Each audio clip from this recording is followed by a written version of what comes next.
누군들 살면서 가슴 찢어지는 일 없이 살겠냐마는 저는 제 지난 삶을 돌아보면 눈물만 나는 듯 합니다. 젊어서 가난한 집안 7남매 중 5째 딸로 태어나 위아래로 형제들한테 치여 엄마 젖 한 번 제대로 먹어보지 못하고 어린 나이부터 장사하시는 어머니 따라 길에서 놀고 자곤 했었습니다. 자식은 많은데 가난했던 저희 엄마는 5째인 저까지 제대로 챙겨주실 여력이 없으셨고 저는 더 어린 동생들이 엄마 품에 파고드는 것을 부러워만 했습니다. 그렇게 자라서 그런지 저는 늘 외로웠고 언제나 애정이 고픈 사람이었습니다. 그래서 그랬는지 몰라도 저는 20대 초반 어린 나이에 저희 남편을 만나 이른 결혼을 하게 됐습니다. 물론 그 당시에는 10몇 살에 결혼하는 여자들도 있었으니 20살 넘으면 다들 어른 취급을 받았지만 막상 그때 저는 한없이 미숙하고 어리석기만 했던 것 같습니다. 결혼이라도 해야 지긋지긋한 집을 벗어나 내 삶을 살 수 있을 거라 생각했는데 막상 결혼을 해보니 제가 너무 기대만 많았구나 싶더라고요. 남편이나 저나 가난한 집에서 자란 탓에 결혼하면서 뭐 하나 변변찮게 살림을 마련할 수도 없었고 신혼이라고 제대로 누리는 것도 없었죠. 그래도 좋았다고 하면 제가 속이 없는 걸까요? 남편과 저는 가난했지만 열심히 살았습니다. 남편은 공장 다니며 매달 월급 봉투를 따박따박 가져다 주는 사람이었고 저는 결혼하자마자 임신한 몸으로도 열심히 부업을 하며 어떻게든 살림을 잘 살아보려 노력했으니까요. 애까지 생긴 마당에 돈 한 푼이 궁했던 때였으니 내 몸 힘들더라도 무작정 열심히 할 수밖에 없었죠. 저희도 다 없는 집에서 태어나서 어려서부터 고생하며 살았고 요즘처럼 형편이 돼야 아이를 낳는 시절도 아니었지만 저는 저희 아들을 저처럼 키우고 싶지 않았습니다. 그래서 아이가 뱃속에 있을 때부터 꼭 돈복 하나는 타고나기를 기도했었죠. 가진 것 없는 부모가 돼서 내가 낳은 자식이 돈복을 타고나길 바라는 게 미련한 욕심일진 몰라도 저는 제 아들이 어찌됐든 굶지만 않고 잘 살기를 바랬습니다. 호강을 바라는 게 아니라 나처럼 고생을 안 했으면 했어요. 그런 자식에게 뭐 하나라도 더 해주고 싶어서 아등바등 살았지만 어려웠던 형편은 쉽게 펴지지는 않았어요. 그래도 노력한 덕분인지 개미굴 같은 집에서 살다가 새로 벽지 바른 집에 이사를 가보기도 하고 남편이 열심히 모은 돈으로 작은 구멍가게도 차리게 되고 열심히 살다 보니 조금씩 쥐구멍에 볕들달이 오기도 하는 것 같았습니다. 돈 없을 때는 하루 걸러 싸우던 저희도 돈을 만져보니 사이도 좋아졌습니다.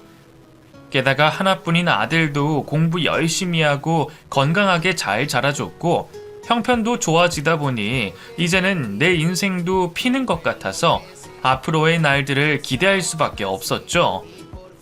그런데 하필이면 그때 기막힌 일이 벌어지더라고요. 원래 안 좋은 일은 제일 행복할 때 찾아온다고 그러더니 이제 겨우 숨 좀 쉬고 살아보려던 그때 저희 남편이 세상을 떠나고 말았습니다. 그게 저희 아들이 겨우 중학생이 됐던 무렵이었어요. 구멍가게 차리고 사장 됐다고 좋아하던 남편이 그만 뺑소니를 당하고 말았습니다. 남편은 그날도 새벽 일찍 가게에 팔 물건을 사러 가던 길이었죠. 한 푼이라도 더 벌겠다고 가까운 곳 두고 굳이 멀리까지 다녀오더니 사람도 안 다니는 새벽에 그만 봉변을 당하고 말았습니다. 결국 남편이 죽고 과부가 된 저는 남편 대신 구멍가게를 이어가며 어떻게든 살아보려 했습니다. 그런데 몇 년 뒤에 IMF가 터지더라고요. 안 그래도 근근히 이어가던 구멍가게는 빚만 지게 됐고 빚은 빚을 가져오며 결국 저와 아들은 길에 나앉기 직전이 돼야 했습니다. 남편 없이도 아들 하나 잘 키워보려던 제 노력은 온전히 물거품이 됐죠. 다행히 집 구할 돈만 겨우 건질 수 있었던 저희는 때마침 급매로 나온 오래된 빌라에 자리를 잡게 됐습니다.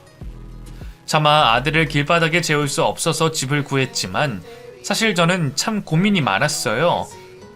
대학 입시를 앞둔 아들의 등록금을 마련해줄 여력이 없었거든요. 가게를 접고 매일 청소일에 남의 집 파출부까지 하며 돈을 벌었지만 비싼 등록금을 마련하기는 어려웠습니다.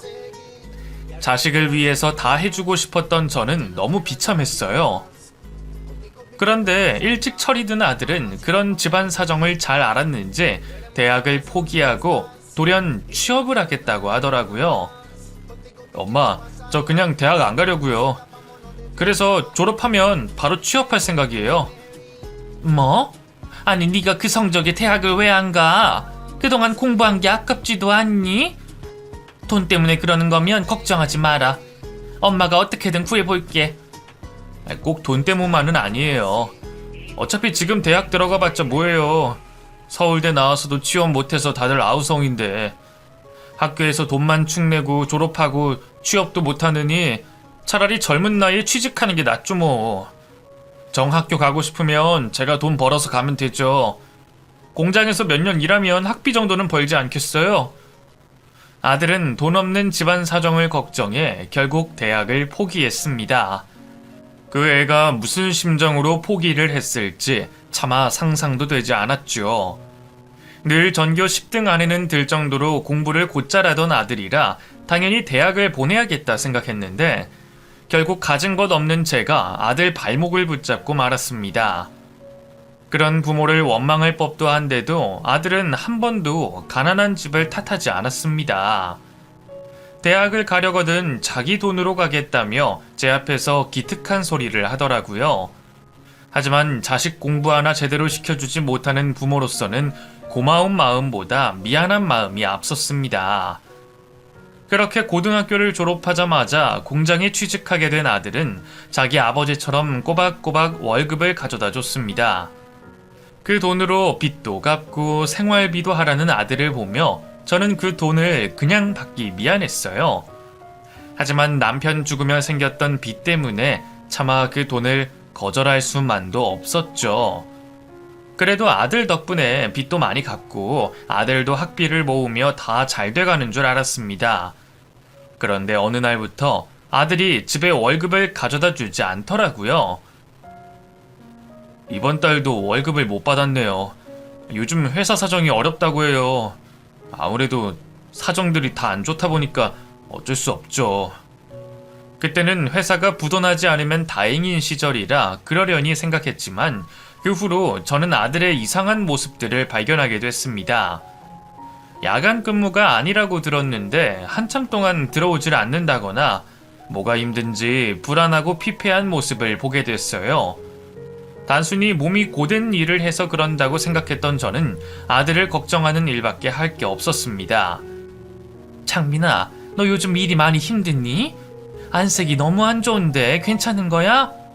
공장에서 월급도 안 나온다더니 그렇게 사정이 어려워? 예, 뭐 좀 그렇네요. 그래도 저는 괜찮으니까 걱정하지 마세요. 워낙 속이 깊어 자기 힘든 얘기를 잘 안 하는 아들이다 보니 저는 아들이 괜히 더 신경을 쓸까 싶어서 더 물어보지도 못했습니다. 무슨 일이 있다고는 생각했지만 그동안 알아서 잘 하던 아들이다 보니 괜찮다는 아들 말을 믿을 수밖에 없었죠. 그랬던 저는 한참이 지나서야 아들의 문제를 알게 됐습니다. 그것도 어느 날 집으로 찾아온 사채업자 때문에 말이죠. 여기 박창민이 집 맞습니까? 예, 저희 아들인데 왜 그러시죠? 누구세요? 이 박창민이 어머니시구나. 나 댁내 아드님 돈 빌려준 사람입니다. 오늘 이자를 좀 받으러 왔는데 박창민이 어딨어요? 웬 깡패 같은 사람들이 저희 아들한테 받을 돈이 있다며 찾아온 것을 보고 저는 너무 놀라 심장이 떨어지는 것 같았습니다. 우리 아들이 무서운 사채를 썼을 리가 없다 싶으면서도 처음에는 아들이 회사 사정 때문에 돈을 빌렸나 생각했어요. 하지만 사실을 알게 된 저는 사채가 문제가 아니라는 걸 깨닫게 됐죠. 아들이 사채까지 손대며 돈을 빌린 것은 전부 다 도박 때문이었습니다. 아들이 언젠가부터 도박에 빠져서 월급을 탕진하고 사채까지 끌어쓰고 있었더라고요. 그 이야기를 사채업자에게서 듣게 된 저는 충격에 할 말을 잃었습니다. 창민아, 너 그게 정말이야? 낮에 사채업자들이 네 도박빚 갚으라고 찾아왔었다. 그 사람들 말대로 네가 도박을 하고 다닌다는 게 사실이야? 죄송해요, 엄마. 근데 걱정할 것 없어요. 금방 갚을 거니까 괜찮아요. 그 사람들 그냥 겁이나 주려고 찾아온 거예요. 제가 다 알아서 할 거예요.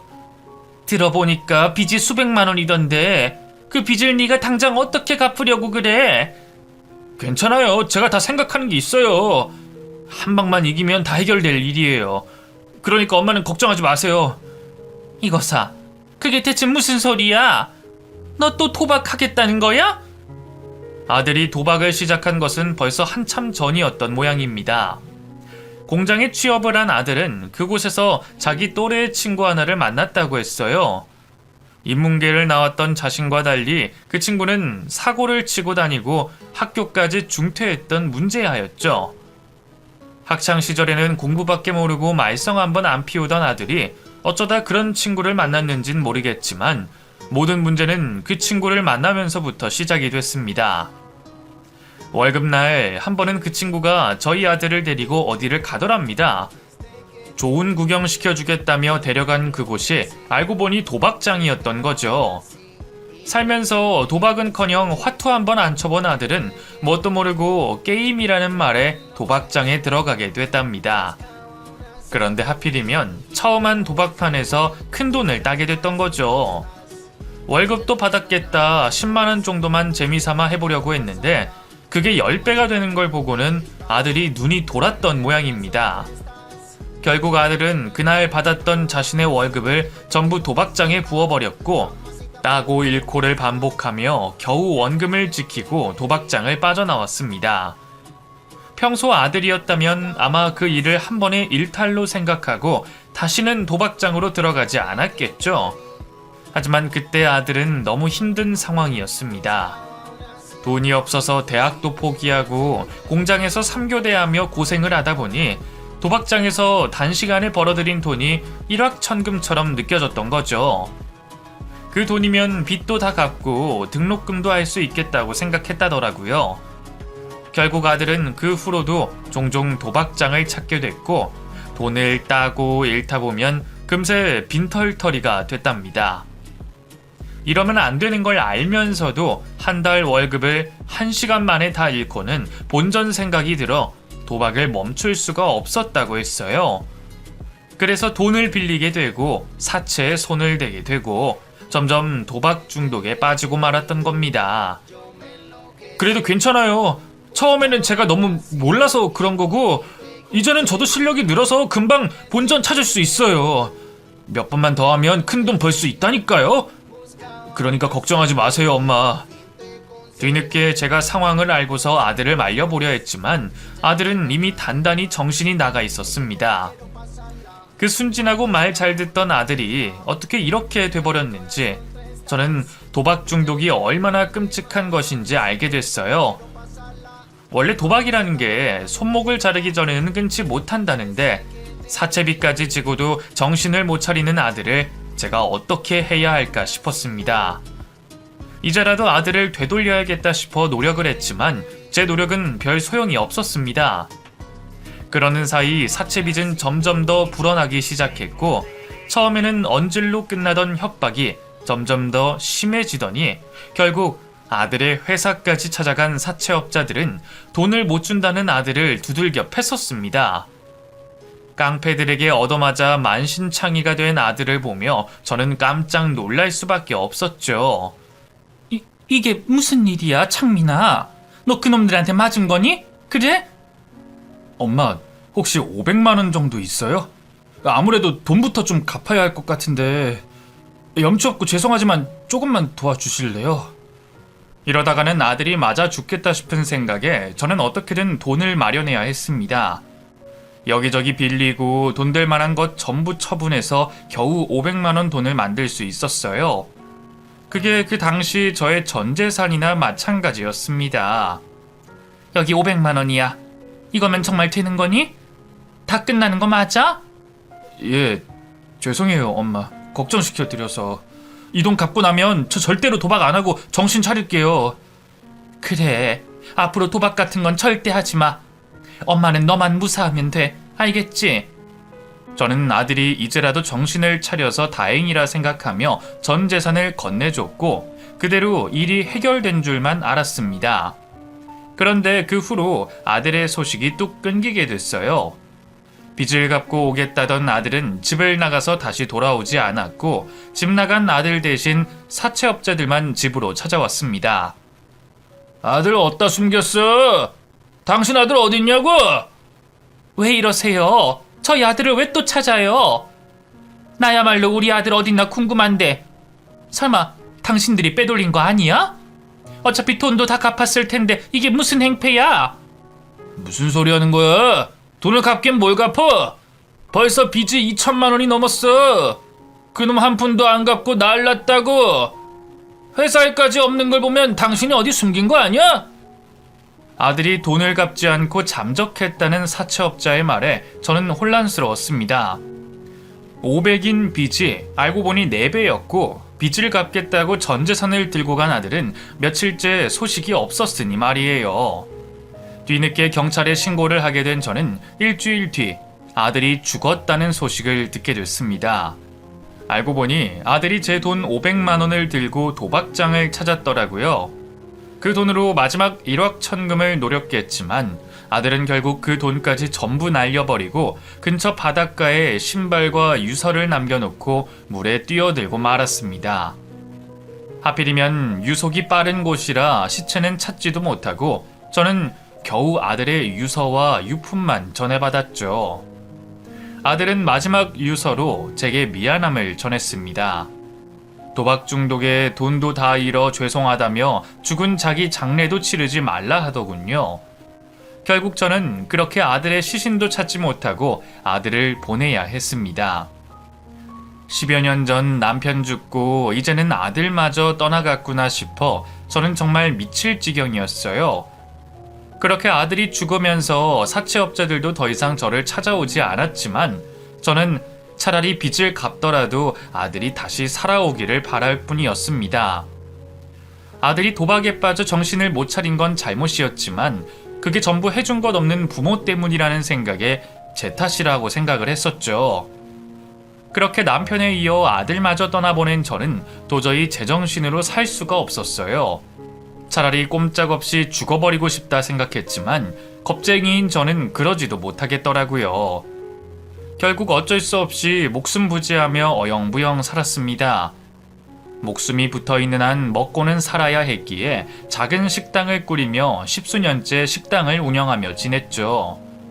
그러면서도 젊은 남자만 보면 혹시나 우리 아들인가 싶어 쳐다보곤 했지만 죽은 아들이 이제 살아 돌아올 리가 없었습니다.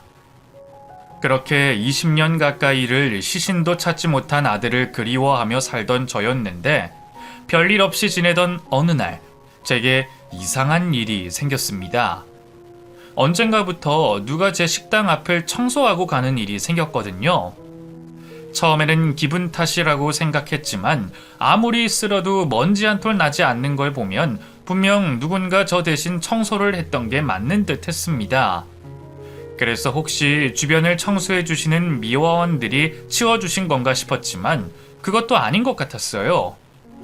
양옆의 가게들은 간밤에 밀려든 쓰레기들로 가득한 걸 보면 누군가 제 가게만 쓸고 간 사람이 있는 게 확실했습니다. 게다가 그냥 청소만 해놨던 게 아니라 깔끔하게 정리도 되어 있고 어느 날은 가게 앞에 조명이 안 들어와 사람을 부르려 했던 것까지 수리가 되어 있더라고요. 그런 일이 거의 매일 있다 보니 저는 참 별 생각이 다 들었습니다. 처음 몇 번은 그저 우연인 줄 알고 별 생각이 없었지만 계속 같은 일이 반복되는 걸 보니 누가 이렇게 해주는 건지 궁금해졌어요. 어떤 이유에서 누가 우리 가게 앞을 치워주는 건가 싶어서 그 사람을 보고 싶었죠. 주변에 아는 사람들인지 아니면 단골 손님들인지 확인을 하기 위해 저를 도와줄 만한 사람들에게 여기저기 묻고 다녔지만 누구도 자기라고 하는 사람이 없었습니다. 그러면 모르는 사람이 저 몰래 도움을 주고 있다는 건데 이게 말이 되나 싶었죠. 나와 상관도 없는 사람이 남의 가게에 와서 청소를 해주고 심지어 수리까지 해주는 수고를 하는 게 말이 되나 싶었거든요. 그렇다고 그런 일을 악의적으로 할 것 같지는 않았지만 세상에는 워낙 별별 사람들이 많고 별일이 생기다 보니 괜한 의심을 하지 않을 수 없었습니다. 그래서 한 번은 그 사람이 혹시 나한테 청소비를 받아가려고 그러는 건가 싶은 생각까지 했었어요. 우선 청소를 해놓고 나한테 돈을 뜯어가려는가 보다 싶었죠. 거기까지 생각을 했더니 저도 그냥 가만히 있으면 안 되겠다 싶은 겁니다. 그래서 몇 번 그 사람을 잡아내려고 시도를 했었어요.